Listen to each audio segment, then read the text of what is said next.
Did you know that one of America's greatest scientists was born into slavery, raised in poverty, and became a man who honored God through every discovery he made? This is the remarkable story of George Washington. Wait for it, not Bush, but Carver. George Washington Carver.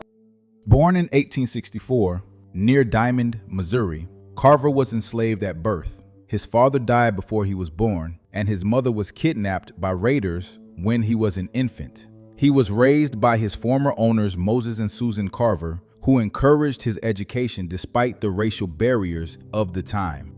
Carver's health was frail, and he was often too weak for farm labor. Nevertheless, he developed a deep love for nature and a strong desire to learn. He faced significant challenges in accessing education due to racial discrimination, but persevered, eventually becoming the first Black student and faculty member at Iowa State Agricultural College. In 1896, Carver joined the Tuskegee Institute in Alabama, where he served as Director of Agriculture for nearly 50 years. His work focused on sustainable farming practices, including crop rotation and soil restoration to aid impoverished farmers in the South. He promoted alternative crops like peanuts and sweet potatoes, developing over 300 products from peanuts alone, ranging from dyes to plastics. Despite his numerous inventions, Carver refused to patent most of his discoveries, stating, "God gave them to me. How can I sell them?" He believed that science was a gift from God, meant to serve humanity. His faith was central to his work. He often began his experiments with prayer and viewed his scientific endeavors as a form of worship. Carver passed away on January 5th, 1943 in Tuskegee, Alabama, leaving behind a legacy of innovation, faith, and service. He was the first African American to have a national monument established in his honor, ensuring his contributions continue to inspire future generations.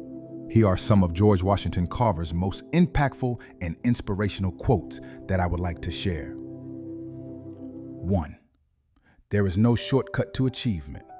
Life requires thorough preparation. Veneer isn't worth anything. 2. We have become 99% money mad. The method of living at home modestly and within our income, laying a little by systematically for the proverbial rainy day which is due to come, can almost be listed among the lost arts. 3. God is going to reveal to us things he never revealed before if we put our hands in his. No books ever go into my laboratory. The thing I am to do and the way of doing it are revealed to me. I never have to grope for methods. The method is revealed to me the moment I am inspired to create something new. Without God to draw aside the curtain, I would be helpless. 4. How far you go in life depends on your being tender with the young, compassionate with the aged, sympathetic with the striving, and tolerant of the weak and strong. Because someday in your life, you will have been all of these. 5. I love to think of nature as an unlimited broadcasting station through which God speaks to us every hour if we will only tune in. 6. It is not the style of clothes one wears, neither the kind of automobile one drives, nor the amount of money one has in the bank that counts. These mean nothing. It is simply service that measures success. 7. 99% of the failures come from people who have the habit of making excuses. 8. Fear of others is at the root of hate for others, and hate within will eventually destroy the hater. 9. Human need is really a great spiritual vacuum, which God seeks to fill. With one hand in the hand of a fellow man in need and the other in the hand of Christ, he could get across the vacuum. 10. God cannot use you as he wishes until you come into the fullness of his glory. Do not get alarmed, my friend, when doubts creep in. That is old Satan. Pray, pray, pray. 11. The secret of my success? It is simple. It is found in the Bible. 12.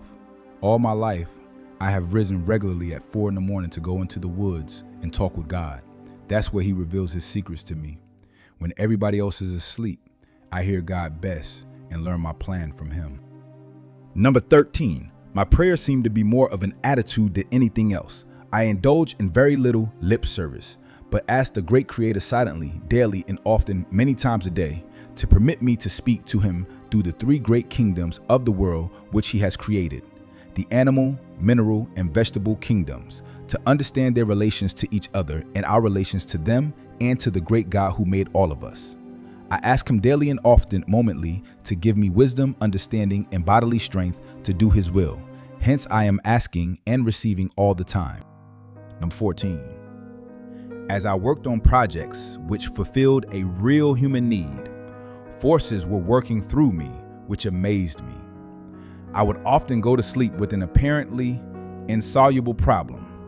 When I woke, the answer was there. Why then should we who believe in Christ be so surprised at what God can do with a willing man in a laboratory? Some things must be baffling to the critic who has never been born again.